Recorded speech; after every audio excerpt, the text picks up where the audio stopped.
First, you have some time to look at questions 1 to 4.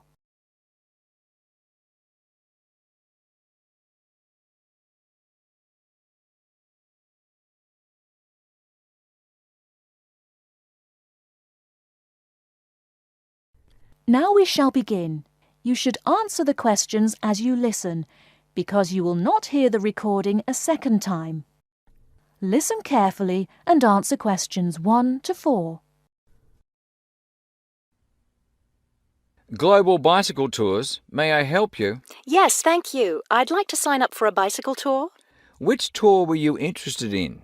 We have the River Valley Tour coming up in June and the Mountain Tour in July. The River Valley tour is in June. I thought it was in May. It actually takes place the first week of June. Oh, I see. Well, I can still do that. The River Valley tour is the one I want. Splendid. Just let me take your information. May I have your name, please? Carla Schmidt. That's Carla with a K, not a C. K-A-R-L-A. Thank you, Ms. Schmidt. Address? Do you need a street address, or can I give you my post office box? A post office box is fine. It's P.O. Box 257, Manchester. Thank you. OK, next. Will you be bringing your own bicycle, or do you want to rent one from us? I'll bring my own. Excellent. Now, we provide all the meals, so we need to know if you have any dietary restrictions. I don't think so. What do you mean? I mean, if there's any food you can't eat.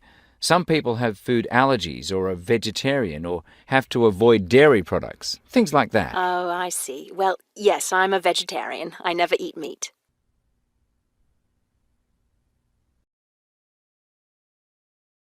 Before you hear the rest of the conversation, you have some time to look at questions 5 to 10.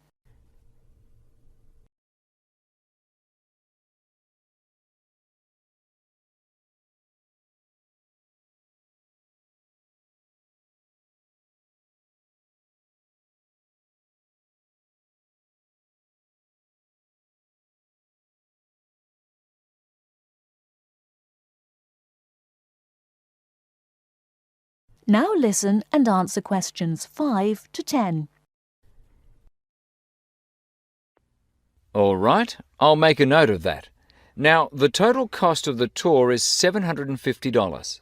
That much? The price includes everything. Food, hotel, transportation, everything. Everything? Yes, everything. The only other thing is you'll want to tip the tour guide. We usually recommend 5% of the total tour cost. A 5% tip. I guess that's reasonable. In order to reserve your space on the tour, I'll need a 30% deposit. Do you need that right away? We generally ask for the deposit at least 4 weeks before the tour begins. The River Valley tour begins, 6 weeks from now. So you'll need to pay the deposit in 2 weeks. I think I can do that. I wonder if you could tell me something. How will our luggage be transported? Do we carry it on our bicycles? No, you leave that to us.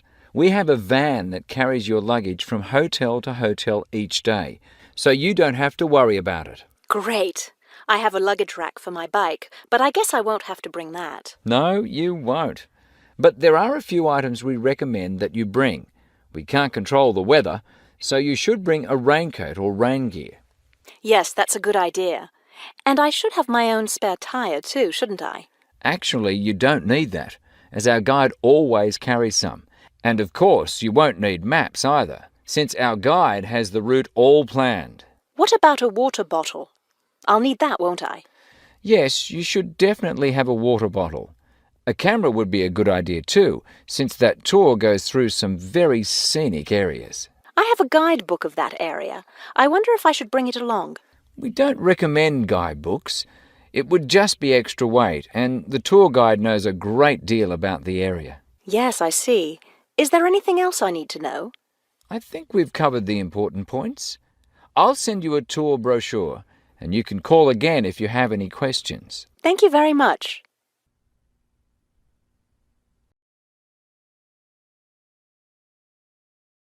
That is the end of part 1. You now have half a minute to check your answers.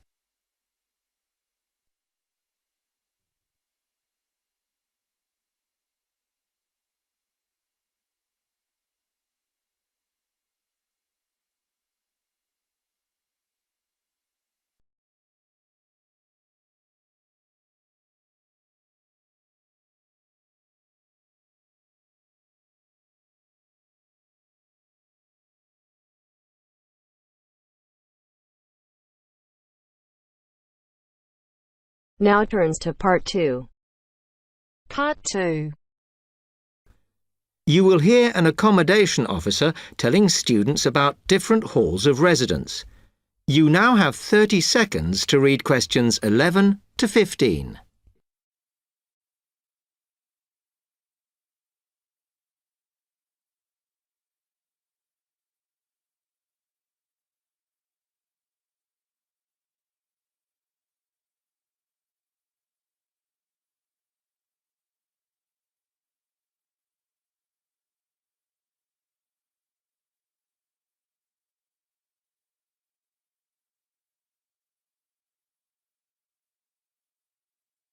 Good afternoon, and welcome to Stanton University. I'm here to tell you about the various halls of residence we have available, should you choose to come here. We aim to offer accommodation in halls to all first-year students, and you'll find there's a good variety to choose from. First of all, there's Brown Hall, which, as you'll see, is not the most modern of buildings, but it is very popular with some students. It's got a good sense of community, some nice refurbished kitchens, and unlike the other halls, it has recently had a gym built in its basement. Another option is Blake Residence, which is built like a large house, and so everybody cooks and eats together. It has its own sectioned-off bit of private garden and is even more peaceful because this is an all-girls residence. Although, of course, boys are allowed to visit the hall and, I understand, frequently take part in cooking dinner. The largest hall we have is Queen's Building, and this has been upgraded recently. The original parking area has been built on so that the hall now has a large common room, and each bedroom now has its own shower room, which many students regard as a real bonus. A further option is the Parkway Flats, which won an award for design in its day. And this building now has a preservation order on it. This has meant that only a limited amount could be done to upgrade it, and the surrounding area is important, so parking is not permitted around the flats. However, the flats do have many extra facilities, such as a special computer room, a small library, and a self-service restaurant. The cost of breakfast, lunch, and dinner is covered in the fees for this hall, so it does look a bit more expensive. The last residence we can offer you is Temple Rise, which again is slightly more expensive than other halls as the rooms are larger. This has got very lovely views across to the coast, and this more than compensates for the fact that bathrooms here are shared between 6 students. However, the hall has domestic staff who clean the rooms once a week, so this is perhaps an attractive option for the messier amongst you. You now have 30 seconds to read questions 16 to 20.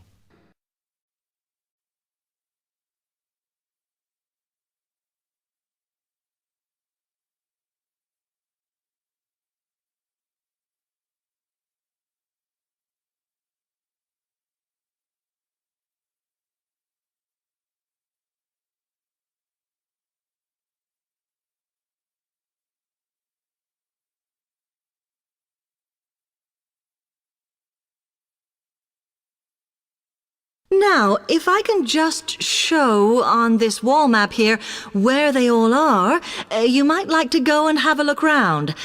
If you come into the main university entrance, at the first junction, you'll find that Brown Hall is on the corner opposite the theatre. So you're nice and near the station here, though I think it can get a bit noisy with traffic. The same applies to Blake Residence, which is directly facing the junction to the university entrance. These halls are often used by medical students and such like, as they're out all day, so don't notice the noise. Anyway, if you then walk along Campus Road towards the main circle, you'll see the library on the corner, and Queen's Building is just past that as you head north.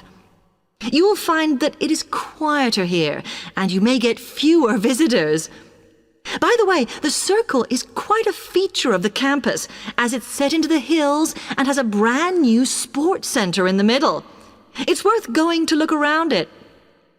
Now, the Parkway Flats are on the opposite corner to the library, facing the circle, as you head towards the main buildings.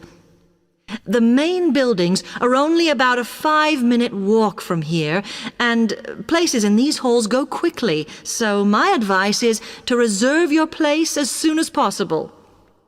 Then Temple Rise is inside the circle, next to the sports center, but further from the main university buildings. Now, if you'd like to go off and physically look...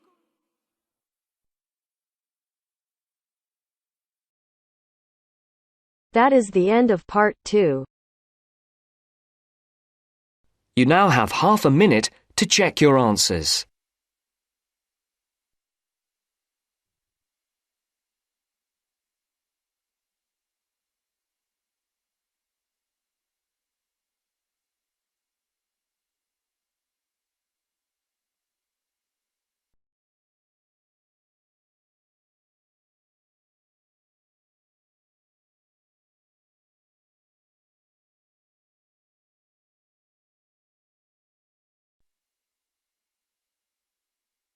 Now turns to part 3.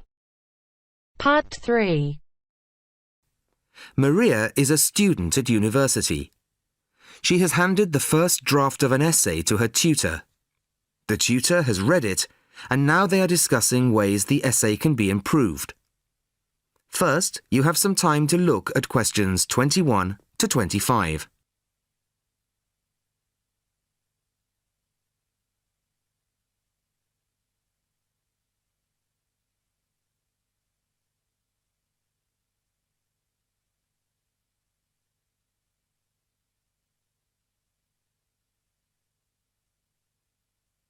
Listen carefully to the first part of the conversation and answer questions 21 to 25. Well, Maria, I have to say I was quite impressed by your essay. It's a big improvement on the last one. Really? I'm glad. I put a lot more work into this one. I really spent ages on it. And it shows. You've addressed most of the problems I pointed out last time. In particular, the style and language are much more appropriate for an academic essay. So that aspect is okay? Absolutely. If you carry on like this, you shouldn't have any significant problems in that department. That's a relief. I've been quite worried about that, although I've been reading a lot of other essays to try to get the right style.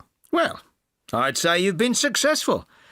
There are just one or two minor things you could look at. Your punctuation's quite basic. It's really just full stops and commas. And parentheses. Brackets? Yes, brackets if you prefer. In academic writing, these are best used only occasionally, if at all. You use them rather too often. Okay, I see. And I'm sorry to mention it, but your spelling... I know. But I'm working on a foreign computer. The spell checker doesn't work for English. Are you sure? Have you tried changing the setting to English? No, I haven't. Well, I should see if that's possible. I haven't marked you down this time, but, well, some of my colleagues are a bit old-fashioned about spelling. I'd try to get that sorted out if I were you. Okay, I understand. I'll try to change the setting. Before you hear the rest of the conversation, you have some time to look at questions 26 to 30.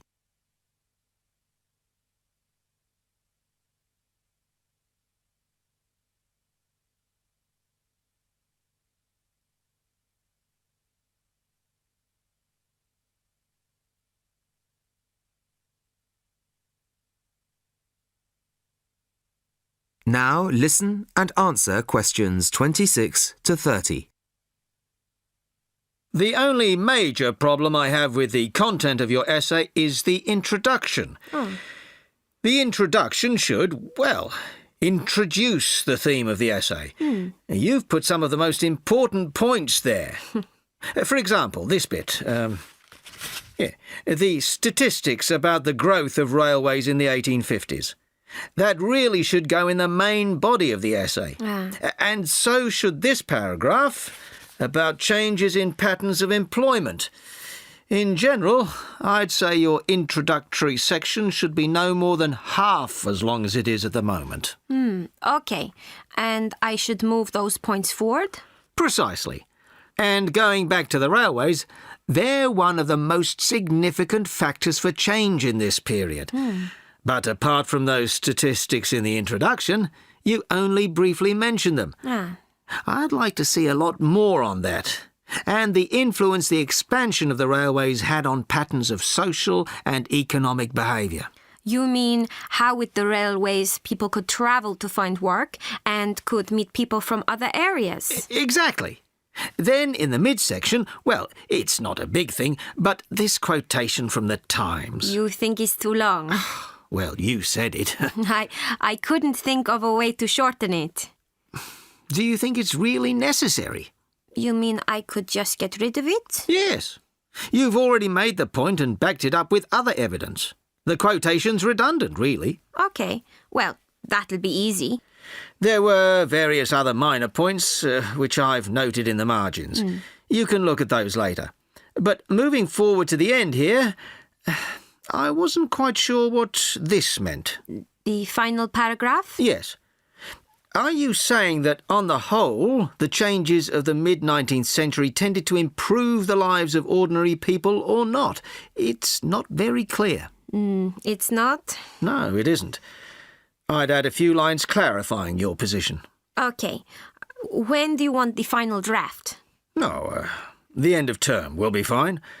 But there was just one other thing, the bibliography. Did you really read all these books? No. Just the books you actually consulted will be fine. You don't need to include everything ever published on the subject. Right, okay. Thanks. Bye. Goodbye.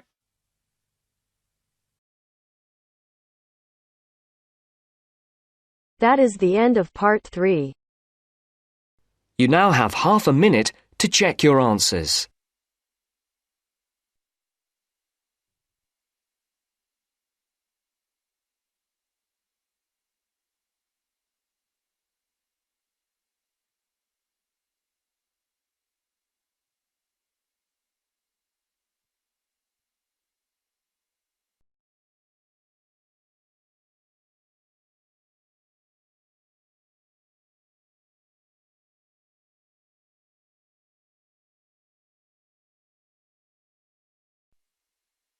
Now turns to part 4.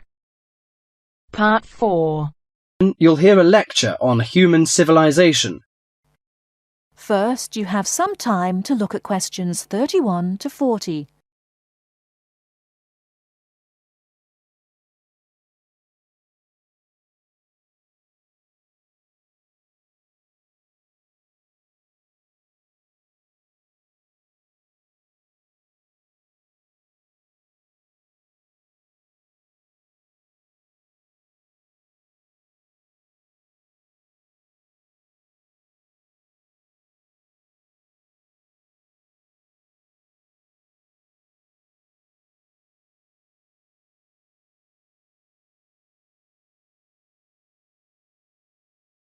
Now listen carefully and answer questions 31 to 40.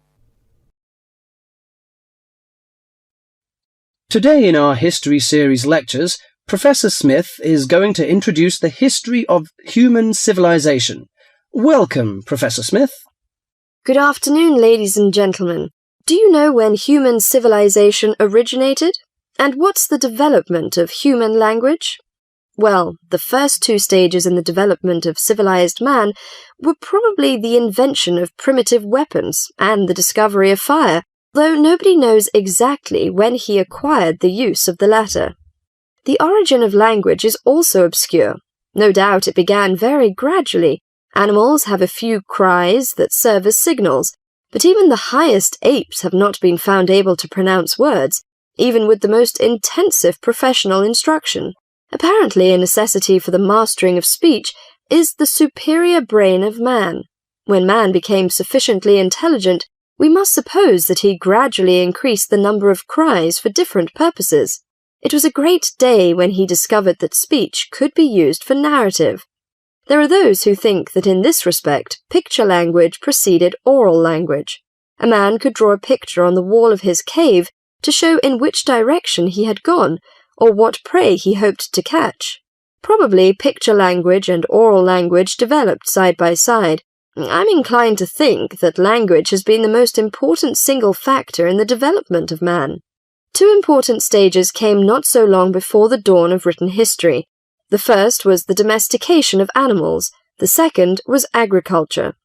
Agriculture was a step in human progress to which, subsequently, there was nothing comparable until our own machine age. Agriculture made possible an immense increase in the number of the human species in the regions where it could be successfully practiced. These were, at first, only those in which nature fertilized the soil after each harvest. Agriculture met with violent resistance from the pastoral nomads, but the agricultural way of life prevailed in the end because of the physical comforts it provided. Another fundamental technical advance was writing, which, like spoken language, developed out of pictures, but as soon as it had reached a certain stage, it was possible to keep records and transmit information to people who were not present when the information was given. These inventions and discoveries, fire, speech, weapons, domestic animals, agriculture, and writing, made the existence of civilized communities possible. From about 3000 BC until the Industrial Revolution, less than 200 years ago, there was no technical advance comparable to these. During this long period, man had enough time to become accustomed to his technique, and to develop the beliefs and political organizations to appropriate it. There was, of course, an immense extension in the area of civilized life. At first it had been confined to the Nile, the Euphrates, the Tigris, and the Indus, but at the end of the period in question it covered much the greater part of the livable globe. I do not mean to suggest that there was no technical progress during this long time. There was progress. There were even two inventions of great importance, namely gunpowder and the mariner's compass, but neither of these can be compared in their revolutionary power to such things as speech and writing and agriculture. That is the end of part 4. You now have half a minute to check your answers.